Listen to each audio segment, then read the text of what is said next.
Welcome to the No Quit Living podcast. Our primary objective is to motivate and inspire our listeners to never quit.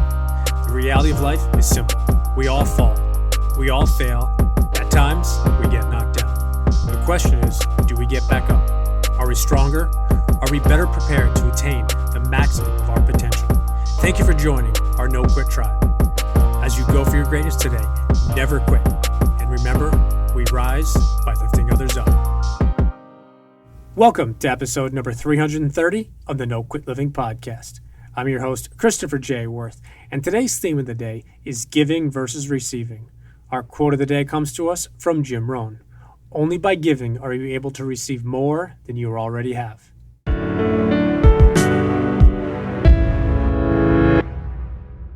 If you have not yet subscribed to our podcast, please do so, and also leave us a 5-star review if you can, as that helps us get our no quit message to a much wider audience.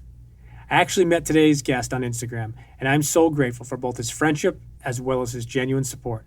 David Schneider is an absolutely great guy, and he's all about adding value to others. I know you will enjoy today's episode. David, I'd like to welcome you to the No Quit Living podcast.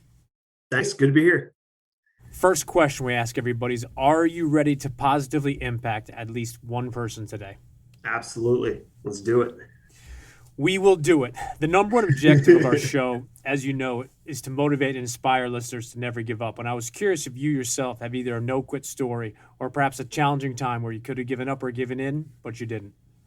Yeah, so it's actually the foundation / storyline for the book that I'm working on. And it's called Story Time, but the path or storyline follows the shape of a W. So senior really high school year experience was kind of the top edge of the W. It's focused on a great high school career, played for Mark Granger out in Brophy Prep out in Phoenix, Arizona.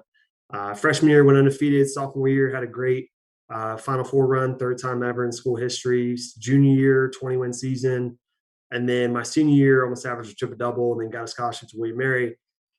I think of it, the storyline with the W, right? Senior year, you're starting out this high. And then you get into your freshman year of college, and you go back to being the small fish in the big pond and kind of earning your keep, so it goes back down. And then rising up until my sophomore year, we made our first ever CAA championship game, which is like the middle of the W. So that's like your initial rise of not only figuring out yourself, but also figuring out the team. Then my junior year is this fall scenario, because the storyline is really this rise, fall, comeback story. And my junior year, after our first ever CAA championship appearance, Coach Shaver called me into his office. The first 2 years of my college career, I was a point guard. And wisely, our senior, who was our leading scorer, graduated. And Coach Shaver wanted me to be more of a point guard or a shooting guard role. And naturally, I was very comfortable in my other roles. So I'm like, Coach, I'm a point guard. You recruited me as a point guard. And a lot of it and a lot of the things that we go through is very self-inflicted. And I wrote a quote about this on Instagram is, big egos can't fit through small doors. And the analogy that I used was trying to drive your car, fit your car through your front door. Naturally, the car's too big. It's not going to fit. And if you try to make it fit, it's going to destroy your house. And that's essentially what happened to my junior year, is my ego sabotage / screwed up the entire year. So junior year had a lot of adversity, specifically with basketball. I thought about quitting. I thought about transferring, led to a lot of other stuff, off court distractions. I was not invested into the game anymore. And as a college kid, as a college basketball player, that's really kind of what you're known for, is just being an athlete and like, what am I outside of basketball? Then I remember sitting at William & Mary, Duke of Gloucester Street, downtown Williamsburg, heading into my senior year. I'm like, man, I can't quit. I'm tougher than this. I know I'm tougher than this. And I went and had a great conversation with Coach Shaver. I apologized for my junior year. I apologized for my ego. And I said, Coach, whatever you ask me to do, I'm going to do it. I'm invested in the team, invested in the group. Toughed it out. And then senior year, we had the third best record in school history, best record since 1950 with the 22 wins. Mentioned before the show started, played against North Carolina in our second ever postseason appearance in NIT. But handling that adversity, and I truly believe that hard times have a way of hardening you. They make you tougher, they make you stronger, they make you better. And I definitely think my storyline, the W, right? The W of the book is, and that's the storyline of the book is, okay, I need to win this moment, win the day, and then just win in life, not only on the court, but also off it. So that's probably my long-winded answer of the storyline book for story time, but also the probably one of the most life lesson altering, changing experiences I ever went through. And it was definitely through high school and college. I appreciate you sharing that. And obviously, I speak about sports and the similarities with life and business. And I think you said something that stands out. It's winning on the court and in life, business, relationships. I think we all go through those difficult times. None of them are ever similar or identical. But I love how you talk about that W, which is obviously up, down, up. It's kind of got, there's that meme, which I know you've seen about success, and it's, people think it's a straight line, but it goes in Yeah. like all these different shapes and things like that.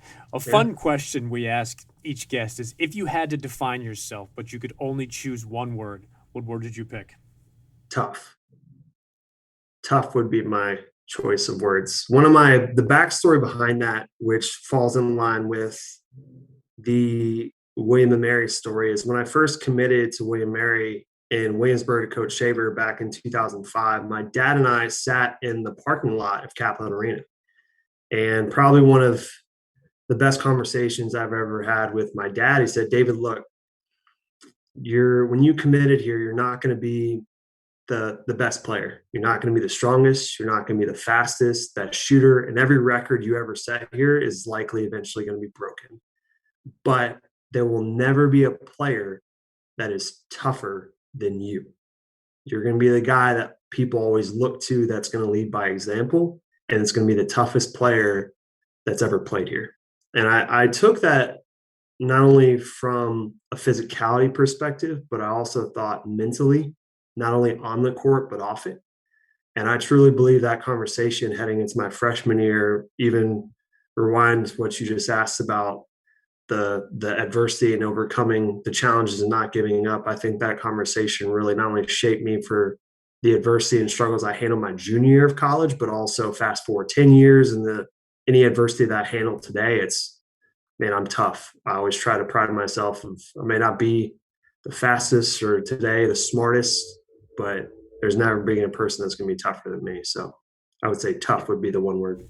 And I think it's interesting when you reference a conversation you had with your father. I've had many of those conversations with my own father. He coached me in every single sport other than football, and I have the opportunity to work with him today in a bunch of different areas. And I think it's, when you look back, you obviously don't know it at the time, and not that there's anything wrong being 18 or 19 or 20, but I think the reality is you can't handle it the same way nor understand it the same way. But because your dad was obviously older and he was a coach himself, he's coached tons of guys that have gone through the system and seeing the ups and downs. And that's what I love about basketball, because it's not about perfection. It's not about never missing a shot. It's not about, always being perfect. It's about the wins, the losses. It's about the makes, the misses. But for me, what I love about basketball is it's about the adversity and how you handle it. So we talked about this before we went on air, and I wanted to just ask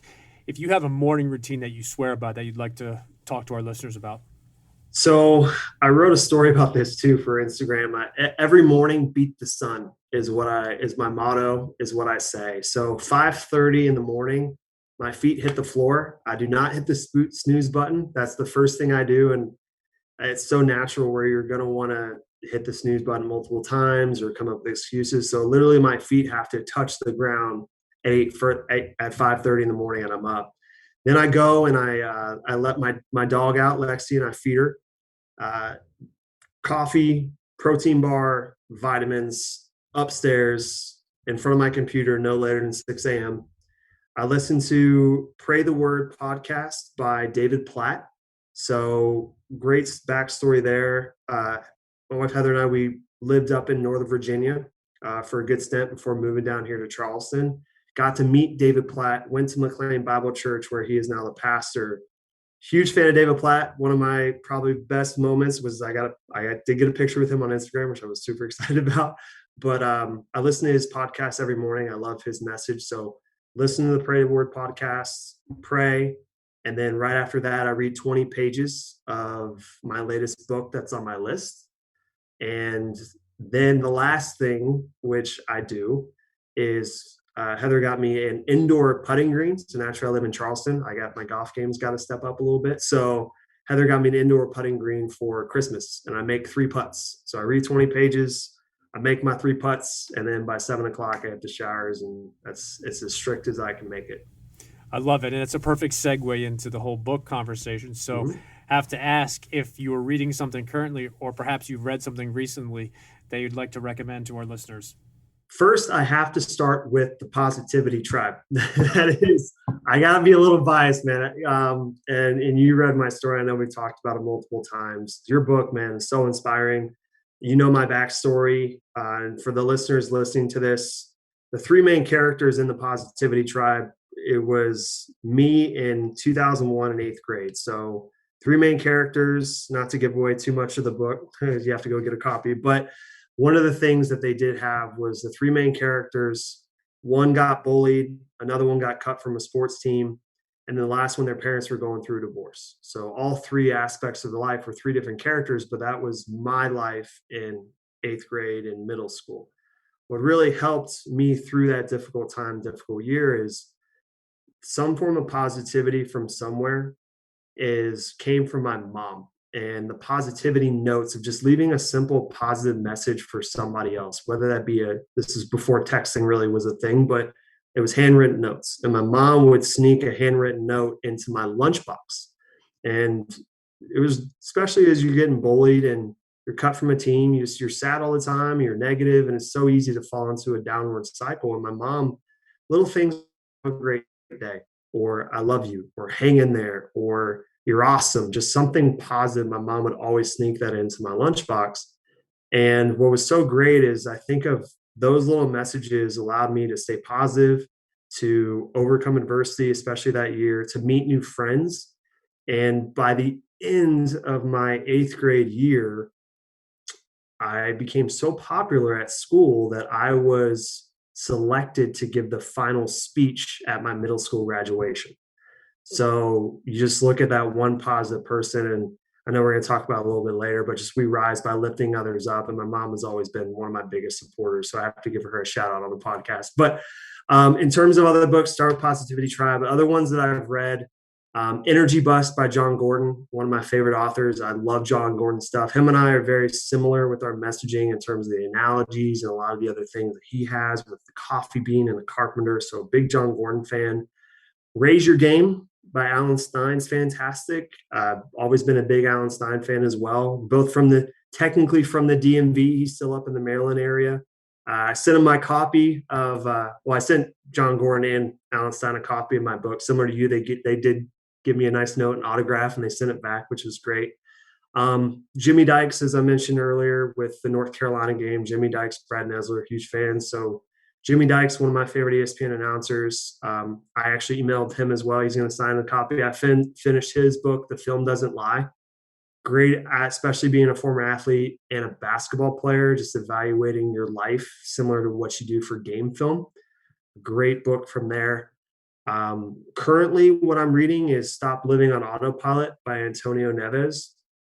He also sent me a signed copy, which was really nice of Antonio. So that one's just fantastic because of how I think it relates to me and my life of living in Virginia, having to make the drive to Myrtle Beach, and what that would be like if I just hit the cruise control button the entire time and didn't slow down or stop, or just another way to kind of evaluate your life.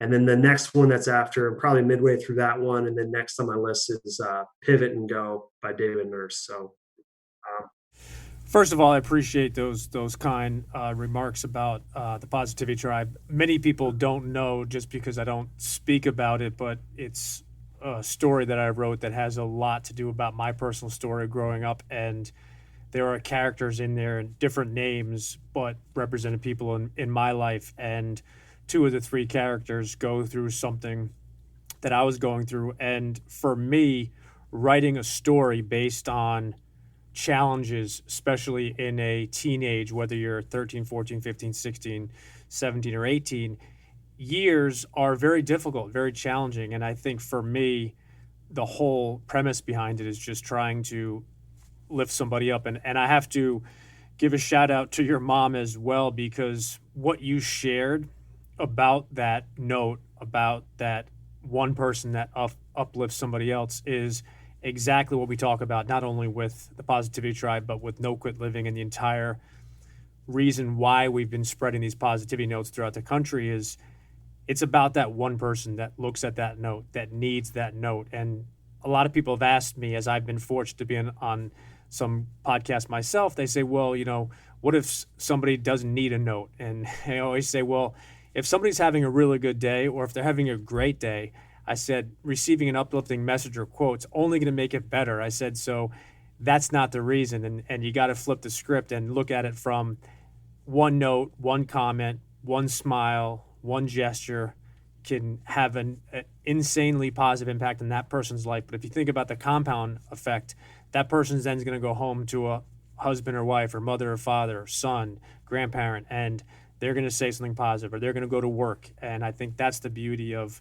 those things. So I appreciate you touching on those. And you actually touched on a bunch of authors that I've been fortunate enough to establish relationships with, have been on the show. And it goes back to what I believe is the power of books. And I think technology is amazing, audiobooks, podcasts, but there's just something different about reading a book. And there's been a ton of studies about when you actually, how you receive the information versus hearing it or seeing it in a book or on a video. So I'm glad you touched on those. And for our listeners, I think you recommended like 4, 5, or 6 books. So get your Amazon account out and get going. Oh, it's been great. I think with those books too, like you said, and part of the Positivity Tribe is you never know who sees you and what they see and the impact that it could have. And even talking about what we said about you being in The Last Dance, you watching the New Jersey Nets, of how many other players that you got to see. And you didn't go just specifically for the Nets, but also for the potential that it also could have from seeing people like Michael Jordan, seeing people like Kareem, and other people, that all those memories that you make. And I think about of how many times you might tweet something, and obviously I follow you on social media, and all the stuff that you see, you never truly understand the impact that it could have, or who could actually see it, or what they could spread to somebody else. And I think of, you might only see that one little drop in the ocean that you make, but you don't know the ripple effects and the waves that it could have for other people for years to come. And it all starts just with that one seed that you plant that grows over time, and all of a sudden it's a tree. You don't see every leaf of the tree, you just saw your small little acorn. And I think that's how all the words and all that, like, that's part of the reason why I'm big on posting as much content as possible and as frequent as possible, just because of this one story that I could say. I was on a podcast, the Winning Way podcast, with Zach Shanks last week, and one of the things I mentioned was hats and about priorities and all the things. And he's an athletic director. He was having a lot of, he's got a wife, he's got a brand new daughter, he's got a lot of hats to wear as an athletic director and coaching. And I'm like, dude, you gotta prioritize and still enjoy the moments. And the quote there behind the hats was, we all wear a lot of hats, but the most important hat is the one currently on your head. So part of that is understanding the impact. But that was just one of my stories that he's probably going to think about. He told me he had 50 hats, and I was like, Zach, that's too many, man. Like, you got to wear one at a time. But again, it's like, every time he wears a hat now, he's going to think of what I told him in his podcast, and that's going to be years. And his daughter is going to eventually grow up and go to college, and he might tell her that story. So again, it's all very similar to your Positivity Tribe in the note. You don't know who sees it and the impact that it could have. So it's the drop in the ocean.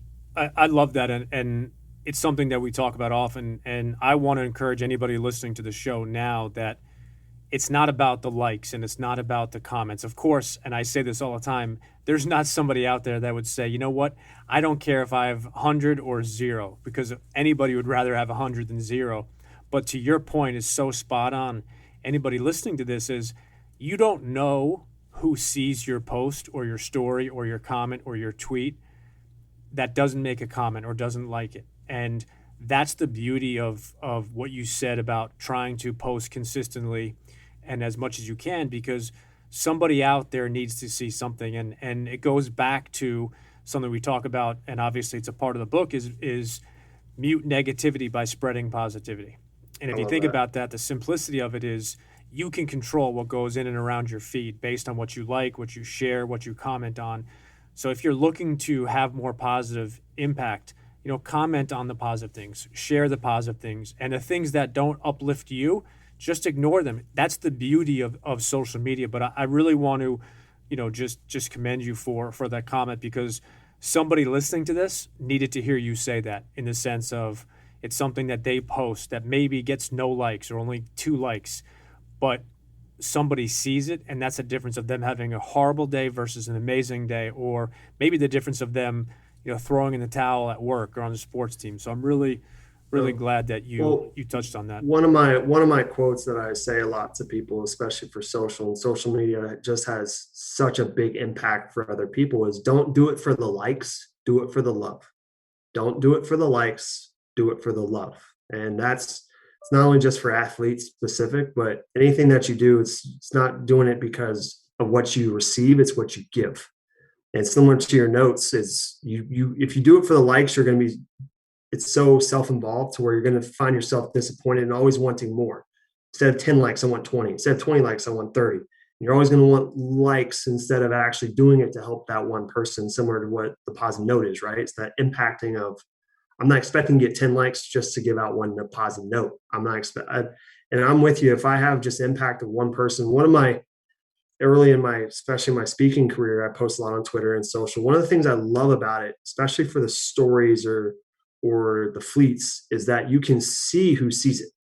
And on Twitter, and multiple times, I've given him a lot of shout outs because I'm a big fan of his, especially he's a Carolina boy too, is Zion Williamson. And Zion's looked at least 4 or 5 of my tweets. And I'm like, dude, that's Zion Williamson. Like, this dude is playing on ESPN. Most people in the basketball world know who that is. And he saw something I said on Twitter. And I'm like, man, I could change Zion Williamson's day to day and I didn't even know it. He didn't text me. I didn't text him. Like, something I posted, he looked at it, and he could have been having a bad day, man. He could have had a 2 for 13 game. I mean, being a former athlete, man, you have off days. There's just, you wish they don't happen, but they do. You go through cold streaks. And man, maybe he was having a really bad day. He saw something I saw, and all of a sudden he goes and drops a triple double. And I'm thinking, I didn't have any involvement in that, but I mean, just one positive or direct involvement. You have an indirect involvement in that, but just think again, similar to the drop in the ocean, you don't know how far those ripple effects will go. And maybe he's talking to a teammate. Hey, did you see this? Or, hey, did you see that? Or similar to your positivity tribe, right? It's just, it spreads. Positivity as a way of spreading. So, 100% agree I to all love that. that. And I think that's spot on, because we don't always know what the impact is. And the cool part about social media is, to your point, you can see who sees your story. But the best part is, you don't know if somebody sees it 2 days later. You don't know if somebody sees it 4 days later, because on certain posts and things, you can't tell whether somebody sees it or not unless it's a story or they comment or like it. So 100% agree. that's the amazing part of social media, is it lives on. So I'm Yeah. glad that you went into that. So a fun question that we've been asking is, and I know you know the famous Jim Rome quote, "You are the average of the 5 people you spend the most time with." If I could have you sit at a table with any 5 people and level up, dead or alive, who would you pick? Oh, that's a great question. Um, First on my list, because my faith is very important to me, Jesus would be on that list. I think he'd be a lot of fun to hang out with. Next on my list, and we talked about it before the show, Michael Jordan's my favorite athlete of all time. It's so cool because I've gotten to at least sit close to him. Picture in my office is from the 1996 camp, so I got to literally sit practically like shoulder to shoulder with him. Was fantastic. So obviously that was a kid. I got to meet him when I was a kid, so I love to meet him again as an adult. The stories that he could tell would be incredible. Huge motivation. So huge Jordan fan. I'm also a huge Walt Disney fan. I love his story, just not only for the positive impact that he's had on the world. And one of my favorite quotes from him, which is not my favorite quote of all time, but it's definitely on that list, is "It all started with the mouse." And I think of how impactful it is. I know he's talking about Mickey, but at the same time, I think of it all started with a little cartoon mouse, and now you have Marvel. Now you have all these Disney Plus, all these people that have the Disney parks in Paris and China and all these other places. And it started with him in 1920s on a cartoon mouse, and just the impact that could have on, similar to what we just talked about, just one tweet, and it could impact everybody around. So Walt Disney would be on my list.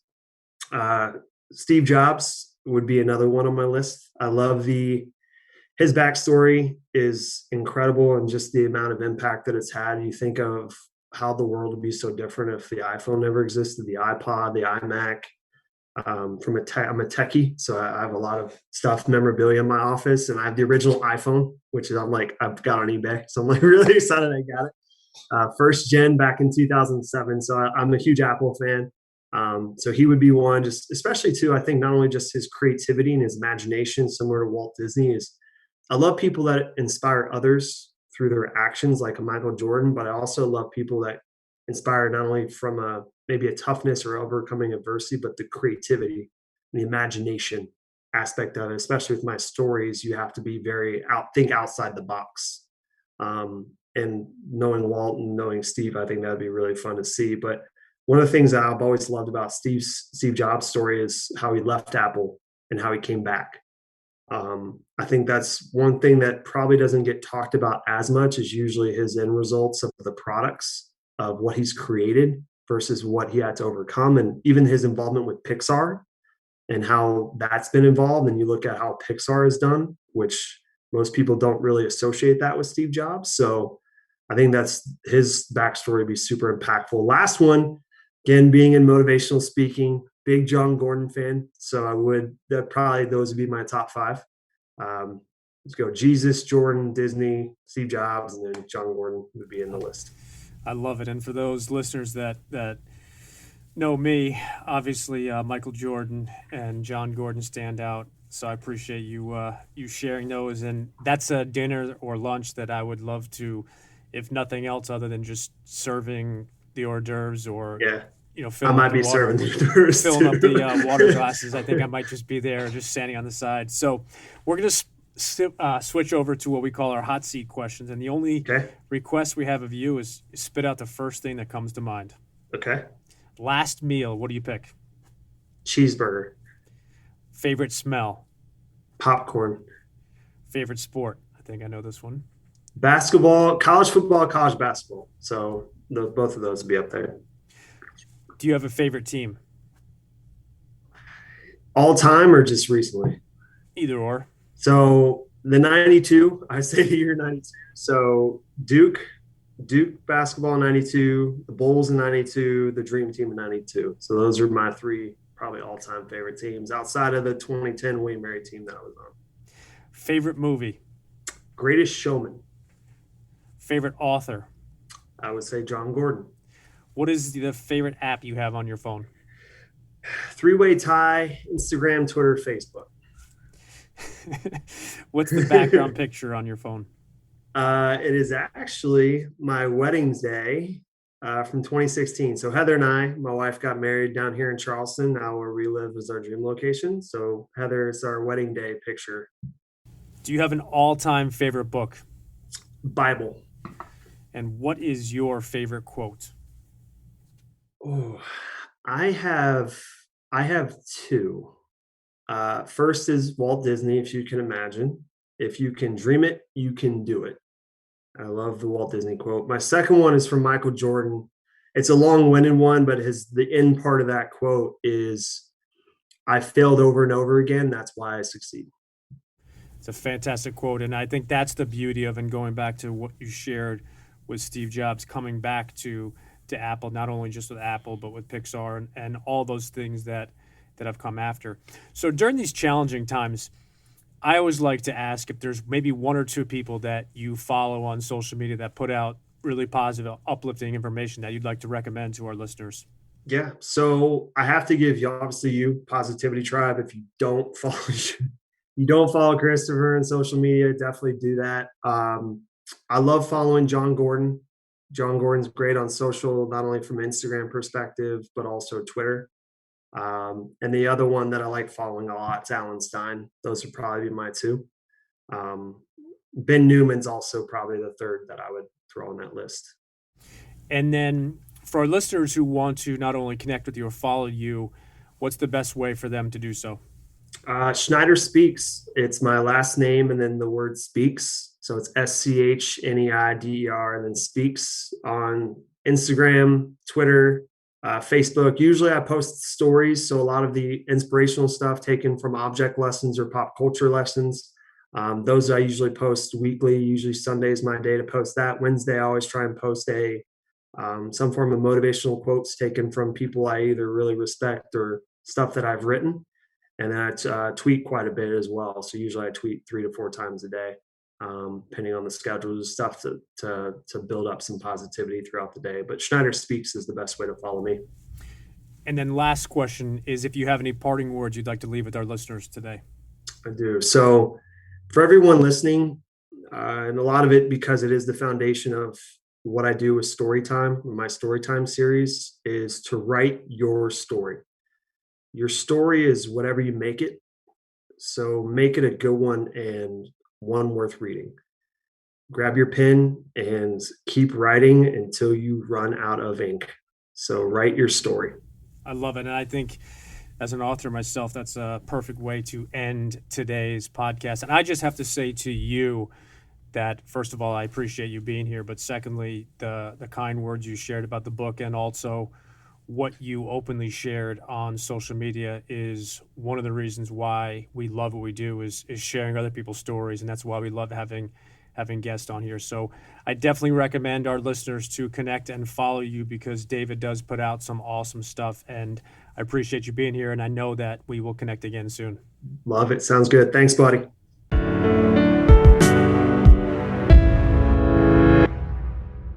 Thank you for listening to episode number 330. David shared a ton with us, but one thing he said, I need to repeat, how a positive note or a comment or a quote could be the difference for one person.